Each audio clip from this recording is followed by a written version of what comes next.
प्रस्तुत है कृषि एवं किसान कल्याण मंत्रालय भारत सरकार द्वारा प्रायोजित कार्यक्रम किसान की बात। दोस्तों, हाजिर हम एक बार फिर से आपके साथ एक नया विषय लेकर, कृषि की बेहतरी लेकर, हमारे किसान मित्रों की और ज़्यादा बेहतरी के लिए कैसे वो अपनी खेती को बेहतर कर सकते हैं, कैसे हमारी अर्थव्यवस्था खेती से लाभान्वित हो सकती है। बिल्कुल, और हम हमारे कार्यक्रम में ये कोशिश करते हैं कि अपने किसानों को वो सभी जानकारियां उनको दें जो उनकी खेती बाड़ी से जुड़ी हुई है, जो उनकी आर्थिक स्थिति को मजबूत करे, और साथ ही साथ हम ये भी कोशिश करते हैं कि कृषि से जुड़े हुए जो अन्य मुद्दे हैं, जो इंसान के लिए, मानव जाति के लिए या हमारे इस वातावरण के लिए, जलवायु के लिए किसी प्रकार से नुकसानदेह हो सकते हैं, उनके बारे में भी हम उन्हें जागरूक करते रहें। और आज ऐसा ही एक विषय लेकर के हम आप सभी के समक्ष आए हैं, और जो कि विषय है हमारा। जी हाँ दोस्तों, और विषय से पहले अपना परिचय भी हम देना चाहेंगे। मैं हूं आपके साथ अरविंद, मेरे साथ कोमल है और हमारे साथ एक विशेषज्ञ भी मौजूद है। आइए सबसे पहले उनका भी स्वागत करें। हमारे साथ आज मौजूद हैं डॉक्टर संदीप कुमार। आप वैज्ञानिक हैं, पर्यावरण विज्ञान संभाग, भारतीय कृषि अनुसंधान संस्थान, नई दिल्ली। सर, बहुत बहुत स्वागत है आपका। धन्यवाद। तो डॉक्टर संदीप आज हमारे साथ आए हैं एक बहुत ही महत्वपूर्ण विषय पर जानकारी देने के लिए, और उस विषय के बारे में बताएं उससे पहले दोस्तों, हम सभी जानते हैं कि दिल्ली हो या उत्तर भारत हो, गर्मी अब लगातार बढ़ रही है, और देखा जाए तो लगभग गर्मी का जो मौसम है वो पूरे देश में समान सा है। तापमान लगातार बढ़ रहा है। ये तापमान सिर्फ हम डे टू डे की बात नहीं कर रहे हैं, अगर हम ग्लोबली देखें, पृथ्वी का तापमान भी लगातार बढ़ रहा है, जिससे कि पृथ्वी पे गर्मी जब बढ़ेगी तो उससे मौसमों में परिवर्तन आएगा। मौसम का परिवर्तन जो है ना सिर्फ वो हम पर होता है बल्कि हमारी कृषि पर भी होता है। बिल्कुल, ये जो हमारी पृथ्वी है, इसके वायुमंडल में बहुत तरह की गैसें होती हैं अरविंद, और ये जो गैसें हैं ये हमारे लिए कुछ अच्छी भी होती हैं और कुछ खराब भी होती हैं, और कुछ गैसें ऐसी होती हैं जो कि इंसान द्वारा, जो इंसानों का जो ज़्यादा दखल होता है प्रकृति में, या जो गैर ज़रूरती जो उसका दखल है, जब वो बढ़ता चला जाता है तो प्रकृति को नुकसान पहुंचाता है।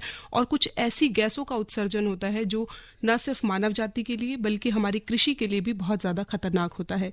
तो आज हम बात करने वाले हैं कृषि जनित हरित गृह गैसें और जलवायु परिवर्तन, यानी कृषि के माध्यम से जो भी गैसें उत्पन्न होती हैं। हालांकि ये बहुत कम लेवल पर होती है अरविंद, लेकिन फिर भी हम आज इसके बारे में जागरूकता जरूर देंगे। जी हाँ, ग्रीन हाउस गैसें जिन्हें हम कहते हैं। तो डॉक्टर संदीप, हम कार्यक्रम शुरुआत करेंगे, हमारे श्रोता भी इससे जुड़ेंगे, लेकिन एक सामान्य भाषा में अगर हम बात करें तो ग्रीन हाउस गैसें क्या होती हैं? हाँ, तो सबसे पहले सभी श्रोताओं को मेरा नमस्कार। ग्रीन हाउस गैसेज वो गैसेज होती हैं जो हमारे वातावरण में, बहुत सारी ऐसी गैसेज होती हैं जो हमारी पृथ्वी से आने वाली जो अवरक्त विकिरण है, जो इंफ्रारेड रेडिएशन हम जिनको बोलते हैं, उनको अवशोषित कर लेती हैं, उनको वातावरण में बाहर नहीं जाने देती हैं, जिसकी वजह से क्या होता है कि हमारे जो पृथ्वी के चारों ओर का जो वातावरण है वो गर्म हो जाता है, टेम्परेचर बढ़ जाता है। तो ये जो गैसेज होती हैं इन्हीं को हम ग्रीन हाउस गैसेज कहते हैं, और इसी की वजह से जो ग्लोबल वार्मिंग की घटना हो रही है, हमारा जो वातावरण है, इससे पर्यावरण है, इसमें चेंज आ रहा है। डॉक्टर साहब, अब हमारा जैसे विषय कृषि जनित जो हरित गृह गैस यानी कि ग्रीन हाउस गैसें हैं, तो क्या कृषि से तो हम उत्पादन की बात करते हैं हमेशा, चाहे वो हमारी अनाज हो या फल हो, फूल हो या फिर डेयरी प्रोडक्ट्स हों, इसमें कृषि कैसे एक तरह से पार्ट निभाती है कि इस तरह की जो हानिकारक गैस हैं उनके उत्सर्जन में? अगर हम कृषि में देखते हैं तो कृषि में कई कारक हैं जो ग्रीन हाउस गैसों के इमिशन के लिए जिम्मेदार हैं। उनमें से कई कारक हैं, जैसे सबसे पहला कारक है कि आज के ज़माने में हम कृषि में काफ़ी मशीनों का यूज कर रहे हैं, जैसे ट्रैक्टर है, हार्वेस्टर्स हैं, पंप सेट हैं, जनरेटर हैं, जिनमें हम जीवाश्म ईंधन का उपयोग करते हैं, पेट्रोल, डीजल, केरोसिन। तो उनके जलने से काफ़ी मात्रा में ग्रीन हाउस गैस ही नहीं बल्कि जो वायु प्रदूषक होते हैं उनका इमिशन होता है। दूसरा कारक हम देखते हैं कि बायोमास, जो कृषि फसल अवशेष है उसको जलाना। हम देखते हैं कि जब धान की फसल की कटाई के बाद में जो फसल अवशेष होते हैं उनको कई राज्यों में जलाया जाता है, जिसकी वजह से भी ग्रीन हाउस गैसों का इमिशन होता है।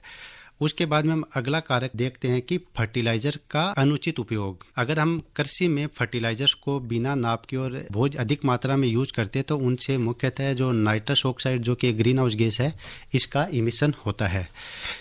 तो ऐसे करके बहुत सारे कारक हैं। जैसे धान की खेती, अगर हम धान की खेती को करते हैं तो धान की खेती में मुख्यतः जो है मीथेन गैस के इमिशन के लिए जिम्मेदार होती है।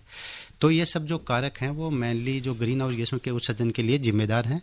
और इसके साथ साथ ये कई वायु प्रदूषकों का भी इमिशन होता है जिनसे मनुष्य के स्वास्थ्य पे भी प्रभाव पड़ता है और हमारे वातावरण पे भी प्रभाव पड़ता है। जी, तो डॉक्टर साहब से आज हम बात कर रहे हैं कृषि जनित हरित गृह गैसें और जलवायु परिवर्तन, इस विषय पर। हम तो उनसे बहुत सारी बातचीत करने ही वाले हैं अरविंद, लेकिन जो हमारे श्रोता हैं, हम चाहते हैं कि वो भी अगर कोई सवाल करना चाहते हैं या अपनी कोई जिज्ञासा है इस विषय से संबंधित, वो भी अपनी जिज्ञासाएं डॉक्टर साहब के समक्ष रख सकते हैं और अपने सवालों का जवाब ले सकते हैं। तो इसके लिए वो सीधे हमें टेलीफोन कर सकते हैं। हमारे टेलीफोन नंबर्स हैं जी, हमारे 2 नंबर हैं जिन पर आप हमें कॉल कर सकते हैं। पहला है 23421081 और दूसरा है 23421083। बिल्कुल, और इन नंबर्स पर आप कॉल करेंगे और डॉक्टर साहब से आज आप बातचीत कर सकते हैं कृषि जनित हरित गृह गैसें और जलवायु परिवर्तन विषय पर। तो डॉक्टर साहब, जैसे कि आपने बताया कि ये गैसें किस तरीके से, कृषि का क्या रोल रहता है इन गैसों को बनाने में, तो इनका क्या प्रभाव पड़ता है मानव पर और कृषि पर, खासतौर से जलवायु को अगर हम देखें तो उस पर क्या प्रभाव है इन गैसों का? जैसे कि हम अगर कृषि की बात करते हैं तो कृषि से मुख्यतः मीथेन और नाइट्रस ऑक्साइड गैसों का इमिशन होता है और कृषि से इसके साथ साथ जो कार्बन डाइऑक्साइड है उसका भी उत्सर्जन होता है। लेकिन कार्बन डाइऑक्साइड है उसके उत्सर्जन के साथ साथ उसका जो खेती है, जो प्लांट्स हैं वो काफ़ी वापस यूज भी कर लेते हैं। तो मुख्यतः हम ये कहते हैं कि जो खेती होती है वो कार्बन उदासीन होती है। लेकिन अगर हम मीथेन एंड नाइट्रस ऑक्साइड की बात करते हैं तो इनका धान की खेती है वो मीथेन के इमिशन के लिए जिम्मेदार है। और अगर अत्यधिक मात्रा में हम नाइट्रोजन जनित उर्वरकों का उपयोग करते हैं तो नाइट्रस ऑक्साइड की इमिशन के लिए जिम्मेदार है। तो नाइट्रस ऑक्साइड के लिए जिम्मेदार है। तो ये जब हमारी वायुमंडल में एक बार इन गैसों का उत्सर्जन हो जाता है तो उसके बाद में ये गैसें हैं वो जो हमारी अवरक्त विकिरण है उनका अवशोषण करती हैं और आसपास का जो टेम्परेचर है हमारे वातावरण का वो अधिक मात्रा में बढ़ जाता है, जिसकी वजह से क्लाइमेट में चेंज होता है। तो इससे क्लाइमेट में चेंज होने पे बहुत सारे हमारे वातावरण की जो गतिविधियां हैं उनमें चेंज आ जाता है। जैसे बारिश का जो हमारा पैटर्न होता है उसमें चेंज आ जाता है। कहीं पे अधिक बारिश होती है, कहीं पे कम बारिश होती है, कहीं पे बाढ़ आ रही है। इसके साथ साथ कुछ फसलें हैं उनमें अगर अधिक तापमान हो जाता है तो उसमें उत्पादकता में कमी आती है। हमारे जो कुछ फसलों में है वो इंसेक्ट पेस्ट का अधिक अटैक हो जाता है टेम्परेचर की चेंज की वजह से। तो इस प्रकार कई प्रकार के हानिकारक प्रभाव देखने को मिलते हैं। जी, डॉक्टर साहब, एक कॉलर हमारे साथ टेलीफोन लाइन पर जुड़े हुए हैं। जी, राम राम जी। नमस्कार, स्वागत है आपका कार्यक्रम किसान की बात में। अपना परिचय दीजिए और अपना सवाल बताएं। मैं नवल किशोर बोल रहा था सर। जी नवल जी, अपना सवाल पूछें। सवाल ये है कि जो हम आधुनिक सुविधाओं को अपना रहे हैं जैसे एसी है, फ्रिज है, तो इन चीजों से ग्रीन हाउस गैसेज में वृद्धि होती है या कमी होती है? देखो, ये वैसे सवाल हमारे टॉपिक से थोड़ा हटकर है, लेकिन मैं आपको बता देता हूँ जितने भी हम आधुनिक सुविधाओं का यूज ले रहे हैं वो प्रत्यक्ष और अप्रत्यक्ष रूप से ग्रीन हाउस गैसों के उत्सर्जन को बढ़ावा दे रही हैं। जी हाँ, और जैसे डॉक्टर साहब आपने बताया भी था कि जो हैवी इक्विपमेंट्स यूज़ होते हैं कृषि में वो भी मॉडर्नाइजेशन का ही पार्ट है, उनका भी इस्तेमाल होता है। तो उनसे भी जो है, क्योंकि फ्यूल यूज़ होता है उससे भी जो है प्रदूषण होता है। ऐसा नहीं सिर्फ उन्हीं से होता है, सभी चीज़ें इसके लिए कारक शामिल हैं। उन कारकों में से एक कारक है जो कृषि से संबंधित है, उन पर हम आज बातचीत कर रहे हैं। आपने जैसे अभी खेती के बारे में बताया, हम चाहेंगे किस तरह से जो फसल चक्र है या फिर एक ही फसल को आप बार बार लेते हैं, क्या उससे भी कृषि में जो है इस तरह की ग्रीन हाउस गैसेज बनती हैं और कौन से मुख्य कारण, इसके बारे में पशुओं पर भी आएंगे, लेकिन हम चाहेंगे पहले खेती के बारे में आप थोड़ा बताएं। ओके, जैसे अगर हम खेती की बात करते हैं तो मुख्यतः जो धान की खेती है उससे हमें मुख्यतः मीथेन गैस के उत्सर्जन देखने को मिलता है। क्योंकि धान एक चावल की एक ऐसी खेती है जिसमें हम खेत को पानी से भरकर की जाती है। जब किसी भी खेत में या ज़मीन को हम अगर पानी से भर देते हैं तो उसमें ज़मीन में ऑक्सीजन की कमी हो जाती है। तो ऑक्सीजन की कमी के होने के कारण जो हमारी मृदा के अंदर जो कार्बनिक पदार्थ होते हैं उनका जो अवायवीय गठन होता है, अवायवीय गठन की अपगठन की वजह से वो मीथेन का इमिशन होता है। इसीलिए जो राइस की फसल होती है वो मीथेन इमिशन के लिए, उत्सर्जन के लिए जिम्मेदार होती है। तो अगर हम देखते हैं कि इसके मीथेन को हम कैसे कम कर सकते हैं, तो इसके कई सॉल्यूशंस हैं जिनको हम यूज करके हम खेती से या कह सकते हैं कि धान की फसल से हम मीथेन का इमिशन कम कर सकते हैं। उनमें एक है उन्नत किस्मों का चयन करना चाहिए और उन किस्मों का हमको चयन करना चाहिए जिनका फसल चक्र का टाइम कम होता है, ताकि हमको खेत में कम समय के लिए पानी भरने की जरूरत पड़े। दूसरा सॉल्यूशन है वो है अल्टरनेट वेटिंग एंड ड्राइंग। इसमें हम क्या करते हैं कि हम राइस को पानी से भरते हैं और बीच बीच में हम कुछ ड्राई पीरियड भी रखते हैं, ताकि जो अवायवीय जो अपघटन होता है कार्बनिक पदार्थों का वो कम हो जाता है, कुछ ऑक्सीजन वो मृदा में मिलती रहती है। इससे बीच बीच में अगर हम ड्राई पीरियड रखते हैं तो उससे भी अपने जो मीथेन का इमिशन है वो कम होता है। उसके बाद में है जो एक तकनीक है जिसको हम बोलते हैं डायरेक्ट सीडेड राइस, सीधी धान की बुआई। इसके अंदर हम खेत में पानी नहीं भरते हैं और अगली फसल, पिछली फसल की कटाई के उपरांत के बाद में तुरंत हम अगली फसल की बुआई कर देते हैं, तो इसके पानी की भराव खेती में भराई नहीं होती है उससे, और मीथेन का काफ़ी मात्रा में मीथेन का इमिशन कम होता है।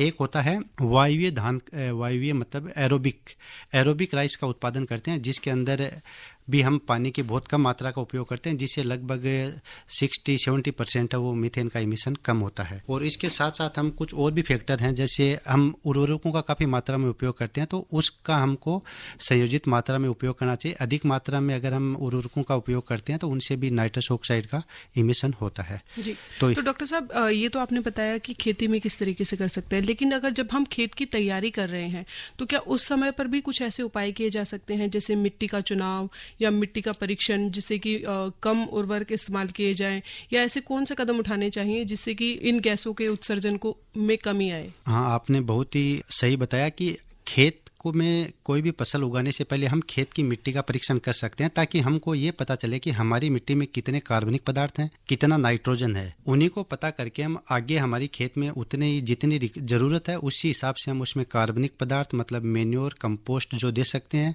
साथ ही हम उतनी मात्रा में उसमें जो नाइट्रोजन जनित उर्वरक हैं उनका उपयोग कर सकते हैं।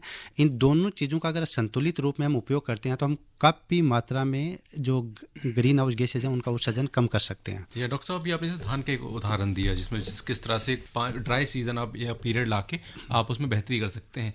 मुख्य रूप से क्या एक दो फसलें ही हैं जो इस तरह की ग्रीन हाउस गैसेज उत्पन्न करती हैं, या फिर लगभग कई और तरह के, या फिर ये या कृषि की कोई विधि है जिसकी वजह से ग्रीन हाउस गैसें कृषि से उत्पन्न होती हैं? मेनली हम देखते हैं तो जो ग्रीन हाउस गैसेज है वो सोइल से उत्पन्न होती हैं, मृदा से निकलती हैं, इस फसल से नहीं निकलती हैं। तो हम किसी भी फसल को उगाने के लिए जो भी प्रक्रियाएं करते हैं वो मेनली जिम्मेदार होती हैं।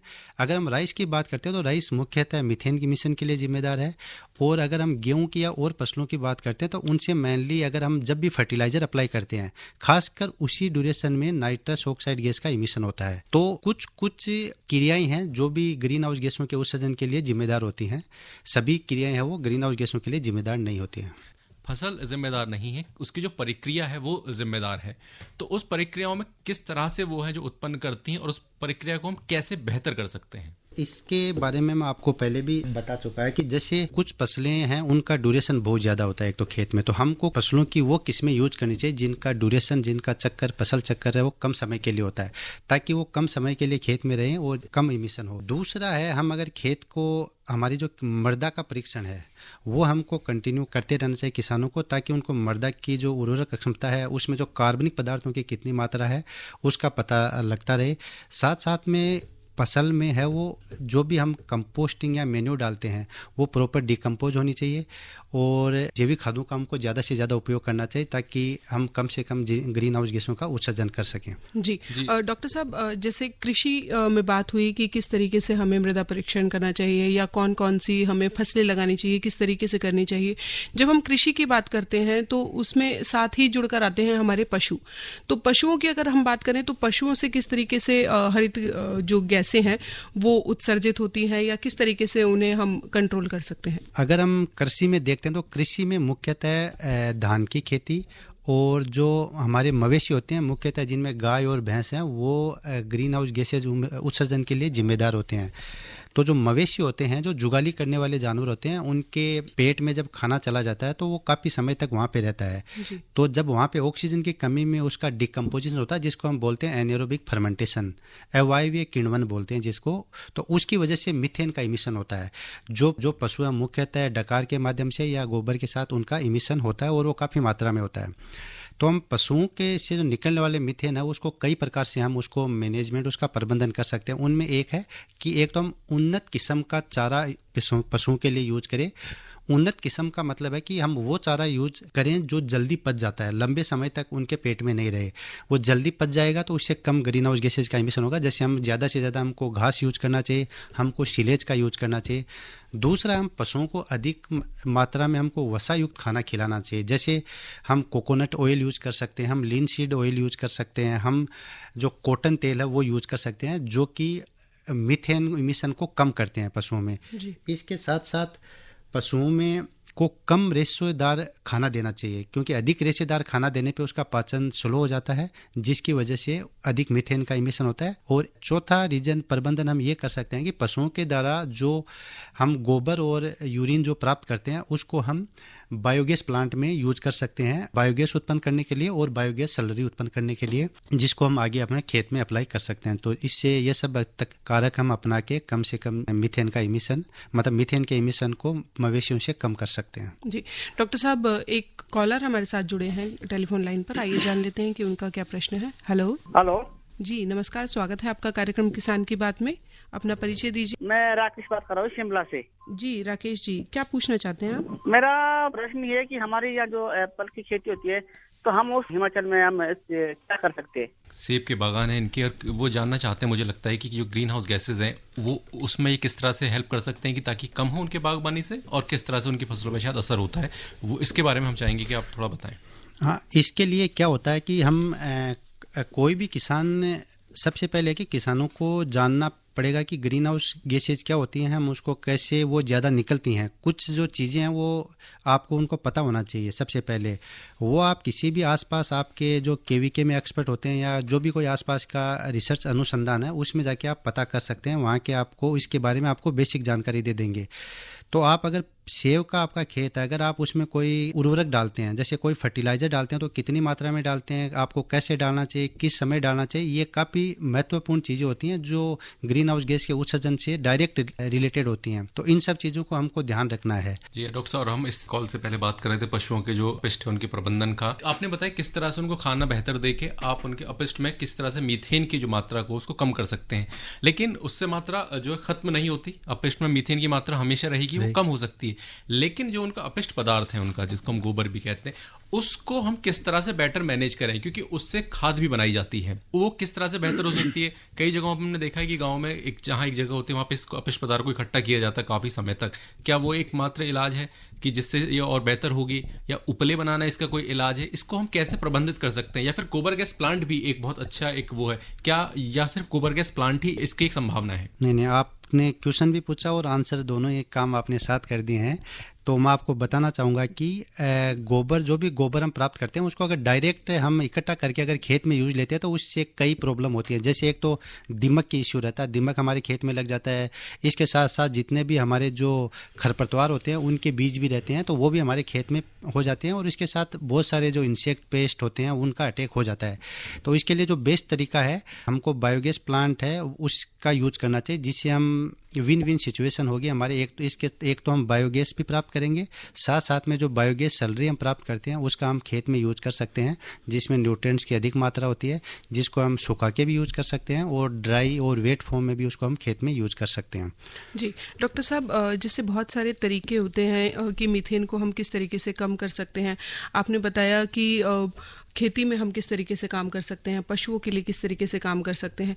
अब कुछ अलग अलग मौसम के हिसाब से भी क्या कुछ काम होते हैं, जैसे अभी बहुत ज़्यादा गर्मी है, या सर्दियों में जैसे फसल कवर जैसे लगाया जाता है, मिट्टी से ही गैस निकल रही है और फसल पे जब हमने कवर लगा दिया, तो क्या उससे भी मीथेन का कम हो सकता है उत्सर्जन? हाँ, फसल चक्कर काफ़ी महत्वपूर्ण एक प्रक्रिया है जिसके द्वारा हम ग्रीन हाउस गैसों के उत्सर्जन को कम कर सकते हैं।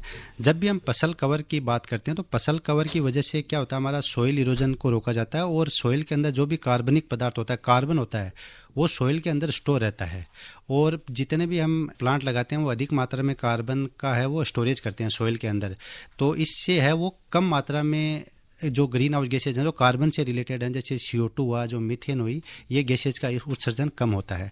इसलिए कार्बन कवर का काफ़ी महत्वपूर्ण योगदान होता है हमारे ग्रीन हाउस गैस को कम करने में। जी डॉक्टर साहब, जो हम बात कर रहे हैं कि कृषि से जो है ग्रीन हाउस गैसेज निकलती हैं, पशुओं के पालन से भी ग्रीन हाउस गैसेज निकलती हैं, कहीं ना कहीं एक तरह से ऐसा जैसे प्रतीत होता है कि अगर आप खेती करेंगे तो ग्रीन हाउस गैसेज के लिए जिम्मेदार, पर ऐसा है नहीं। खेती का वो एक मात्र हिस्सा है, तो लेकिन इसका ओवरऑल खेती पर जो मुख्य रूप से जो असर है, क्या सिर्फ वो सीजन बदलने तक ही सीमित है, या फिर जो क्वालिटी ऑफ फसल है क्या उसकी गुणवत्ता है उस पर भी असर पड़ता है? वैसे तो केवल अकेली कृषि ऐसा नहीं है कि जो क्लाइमेट चेंज कर रही है, इसके लिए बहुत सारे अदर फैक्टर्स हैं, अदर सेक्टर्स हैं जिनसे भी काफ़ी मात्रा में अधिक ग्रीन हाउस गैसेस का इमिशन होता है, जो मेनली हमारे जलवायु परिवर्तन के लिए जिम्मेदार होते हैं। जब जलवायु परिवर्तन होता है तो इसके साथ साथ हमारी जो सीजन्स हैं उनमें शिफ्टिंग हो रही है, हमारे क्रॉप की प्रोडक्टिविटी कम हो रही है। तो इसमें मुख्यतः क्या होता है, जब कोई क्रॉप का जो साइकिल डिस्टर्ब होता है तो उसकी प्रोडक्टिविटी के साथ साथ उसकी जो न्यूट्रिएंट्स होते हैं क्रॉप में, जो क्रॉप में प्रोटीन की मात्रा पाई जाती है, वो उस पर मतलब हम ये कह सकते हैं कि न्यूट्रिशनल क्वालिटी भी उसकी चेंज होती है। और इसके साथ साथ क्या होता है, अगर हमारे फसलों में न्यूट्रिशन की कमी होगी तो वो अल्टीमेटली हमारे ह्यूमन हेल्थ पे इफेक्ट करेगी। हम जो भी हम खाद्य पदार्थ खाएंगे उनमें पोषक तत्वों की कमी होगी जो हमारे स्वास्थ्य से सीधे लिंक। जी हाँ, तो जहाँ उत्पादन में भी फर्क पड़ेगा वहाँ इसके पोषक तत्व हैं उनमें भी फर्क पड़ेगा। डॉक्टर साहब, हम बात कर रहे हैं कि किस तरह से इन पोषक तत्व भी इस पे फर्क डालते हैं जलवायु परिवर्तन पे। अब हम इसके एक समाधान पे हम बात आए तो आपने जैसे बताया कि मृदा परीक्षण बहुत जरूरी है, फसल चक्र भी आप अपना सकते हैं, उन सबका और किस तरह से पशुओं को बेहतर आहार देकर उस मीथेन को कम किया जा सकता है। अगर हम एक तकनीक के रूप में और विज्ञान की तरफ देखें तो विज्ञान में हम किस तरह की तकनीकों का इस्तेमाल हम कर रहे हैं या फिर कौन से कार्य ऐसे हो रहे हैं जो इन सबको कम करने में, जो ग्रीन हाउस गैसेस का इफेक्ट है उसको कम करने में और जलवायु को और बेहतर बनाने में काम चल रहा है? अगर हम कृषि क्षेत्र की बात करते हैं यहाँ पे, तो कृषि क्षेत्र में कई प्रोग्राम हैं जो भारत सरकार के द्वारा संचालित किए जाते हैं, कई योजनाएं हैं जिनका भारत सरकार के द्वारा संचालन किया जाता है, कुछ परियोजनाएं हैं जो भारतीय कृषि अनुसंधान परिषद के द्वारा भी चलाई जाती हैं किसानों तक, जिससे कि वो ग्रीन हाउस गैसों का उत्सर्जन कम कर सकते हैं। जैसे अगर हम बात करता हूँ कि भारतीय कृषि अनुसंधान संस्थान का एक फ्लैगशिप प्रोग्राम है जिसको हम निकरा कहते हैं, उसका नाम है राष्ट्रीय नवाचार कृषि जलवायु परियोजना, निकरा के नाम से जाना जाता है, जिसका मुख्य उद्देश्य ये होता है कि कम ग्रीन हाउस गैस उत्सर्जित करने वाली तकनीकों का विकास करना, उनको किसानों तक पहुंचाना और उनको उनका प्रशिक्षण देना ताकि वो चीज़ों को समझ पाएँ प्रभावी ढंग से और कम से कम मात्रा में ग्रीन हाउस गैस कम करने में अपना सहयोग दे सकें। इसके अलावा भारत सरकार के द्वारा कई और प्रोग्राम भी हैं जिनको जो मुख्यतः प्रत्यक्ष और अप्रत्यक्ष रूप से ग्रीन हाउस गैसों को कम करने के लिए किए जाते हैं। जैसे राष्ट्रीय सतत कृषि जो मिशन है, उसके मुख्य उद्देश्य है कि मिट्टी की जो सेहत का पता करना, जो मुख्य उसका दूसरा फोकस है कि जो सूक्ष्म सिंचाई के जो प्रसाधन है उनको ज़्यादा किसानों तक पहुंचाना, जैविक खेती को बढ़ावा देना, फसल विविधीकरण को बढ़ावा देना। इसके साथ साथ एक बायोगैस प्रोग्राम भी चलता है जिसमें बायोगैस प्लांट की स्थापना की जाती है और किसानों को सहयोग दिया जाता है, उसको और प्रेरित किया जाता है उसको करने के लिए, ताकि हम जो फसल अवशेष हैं उनको प्रभावी ढंग से उनका निष्पादन कर सकें।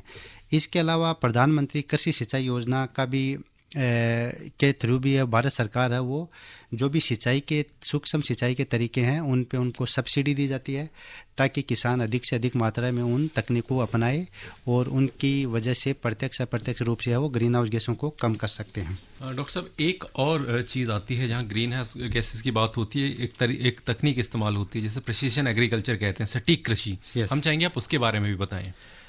तो सटीक खेती का मतलब क्या होता है? सबसे पहले सटीक खेती वो खेती होती है जहाँ पे हम सटीक पानी का यूज करते हैं, सटीक हमारे जो पोषक तत्व हैं उनका यूज करते हैं, या हम ये कह सकते हैं जो भी प्राकृतिक संसाधन है उनका सटीक हम करते हैं, जिनको ड्रोन के माध्यम से, हम सैटेलाइट के माध्यम से, हम हमारे जीपीएस जीआईएस जो भी सिस्टम होते हैं तकनीक के माध्यम से हम हमारे खेत की जो भी पोषक तत्व है पानी उनका पता करते हैं तथा उनके बारे में किसान को बताते हैं ताकि वो एक संयोजित तरीके से उनका उपयोग कर सकते हैं। तो हम सटीक खेती का उपयोग करते हैं तो हम खेत में एक सटीक मात्रा में पानी का उपयोग करते हैं जिससे पानी की काफ़ी मात्रा में बचत होती है, सटीक मात्रा में उर्वरकों का उपयोग करते हैं जिससे उर्वरकों की काफ़ी बचत होती है, और बाकी जो चीज़ें हैं जैसे बीज वगैरह इनका प्रभावी ढंग से हम उपयोग कर पाते हैं। तो अगर हम खेत में दो मुख्य कारक पानी और उर्वरक, अगर हम पानी और उर्वरक को प्रभावी ढंग से मैनेज करते हैं तो हम मुख्यतः काफ़ी मात्रा में है वो ग्रीन हाउस गैस उत्सर्जन को कम कर सकते हैं। इसलिए जो सटीक खेती है उसका काफ़ी बड़ा योगदान है ग्रीन हाउस गैस को कम करने में। जी, तो डॉक्टर साहब, जैसे हम अपने देश की बात करें तो हमारे देश में हम ऐसे कौन कौन से और कदम उठा सकते हैं जिससे कि ग्रीन हाउस जो गैस उत्सर्जन है उसको कम किया जा सके सभी स्तर पर? हमारा टॉपिक खेती का है तो हम खेती में बात करते हैं, तो अगर हम किसान के लेवल से बात करते हैं तो किसान को सबसे पहले जो सरकार या जो भी संस्था है उनकी जिम्मेदारी ये होती है कि वो किसान तक इसकी जानकारी पहुंचाए, किसान को जागरूक करे, किसान को प्रशिक्षण दे, ताकि किसान अपने लेवल पे अपनी मिट्टी की, पहला काम तो वो ये करे कि अपने जो मिट्टी है उसकी अच्छे से जांच करें, उनमें कितने पोषक तत्व हैं, मिट्टी की जो उर्वरक क्षमता है वो कितनी है। दूसरा ये वो उन्हीं फसलों का चयन करे जिनसे, या किस्मों का चयन करे जिनसे ग्रीन हाउस गैस का उत्सर्जन कम होता है, वो संयोजित तरीके से हैं वो उर्वरकों का उपयोग करे अपने खेत में। ये 2 या 3 मुख्य चीज़ें अपनाकर वो अपने खेत से काफ़ी मात्रा में ग्रीन हाउस गैस उत्सर्जन कम करने में सहयोग कर सकते हैं। इसके साथ साथ अगर हम अनुसंधान संस्थाओं की बात करते हैं, वहाँ पे जो भी वैज्ञानिक गण काम करते हैं उनको उन तकनीकों पे ज़्यादा जोर देना चाहिए, या जो तकनीक डेवलप कर रहे हैं उनमें इस चीज़ का खास तौर पे उनको ध्यान रखना चाहिए जिनसे ग्रीन हाउस गैस का इमिशन कम होता है। जी, डॉक्टर संदीप कुमार, आप स्टूडियो में आए और आपने इतनी सारी जानकारी दी कि किस तरीके से कृषि जनित हरित गृह गैसें हम कम कर सकते हैं, या जलवायु परिवर्तन में इनका किस तरीके से रोल होता है, उसके बारे में सारी जानकारियां आपने बड़ी ही सरल शब्दों में, बहुत आसान भाषा में हम लोगों को समझाया। और हम उम्मीद करते हैं कि हमारे जितने भी सुनने वाले हैं वो आज की हमारी इस बातचीत से, हमारे इस कार्यक्रम से बहुत सारी जानकारी लेकर आगे भविष्य के लिए लाभान्वित जरूर होंगे। आपका बहुत बहुत धन्यवाद। नमस्कार जी, धन्यवाद। जी हाँ दोस्तों, और जो ग्रीन हाउस गैसेज हैं, कृषि उनका एक हिस्सा है। उसके अलावा बहुत सारी चीज़ें हैं जिनकी वजह से ग्रीन हाउस गैसेज निकलती हैं। जलवायु जो परिवर्तन है बहुत सारे कारकों पर निर्भर है, जिसमें चाहे मॉडर्नाइजेशन हो, फ्यूल्स का इस्तेमाल हो, जंगलों की कटाई हो, या फिर जो प्राकृतिक वो हमारे संसाधन उनका अत्यधिक दोहन हो। बहुत सारे कारक होते हैं जिससे पर्यावरण बदल रहा है, और पर्यावरण का जो बदलने का असर मानव पर, कृषि पर, जंगलों पर, सब पर हो रहा है। बिल्कुल। और अगर हम कृषि की बात करते हैं तो कृषि में भी हमारे फसल चक्र में बहुत ज़्यादा बदलाव देखने में आता है अरविंद, की जब ये जलवायु परिवर्तन होता है तो कृषि में चाहे बिजाई से लेकर के दाना पड़ने की स्थिति हो, अंकुरण हो, या फसल में जब पूरी तरह से जब वो पक जाती है उसकी कटाई से लेकर के सभी चरणों में जो एक देरी देखने में मिलती है या उसके पोषक तत्वों में कमी पाई जाती है, तो ये सभी कारण हैं। और ये बहुत गंभीर जो आज का हमारा विषय था, हमने आज इस पर बातचीत की और उम्मीद करते हैं कि हमारे सुनने वाले इस विषय से बहुत सारी जानकारी लेकर आगे भविष्य के लिए अच्छी अच्छी जो योजनाएं हैं वो बनाएंगे, जिससे कि जो ये मीथेन गैस है या और जो अन्य हरित गृह गैसें हैं उनका उत्सर्जन कम से कम हो सके। और इसी के साथ हमारे आज के इस कार्यक्रम का जो अंक है वो यहीं पर समाप्त होता है। तो अपने श्रोताओं से लेते हैं इजाजत। नमस्कार। इस कार्यक्रम के प्रस्तुतकर्ता शिवनंदन लाल। इस कार्यक्रम के प्रायोजक थे कृषि एवं किसान कल्याण मंत्रालय, भारत सरकार।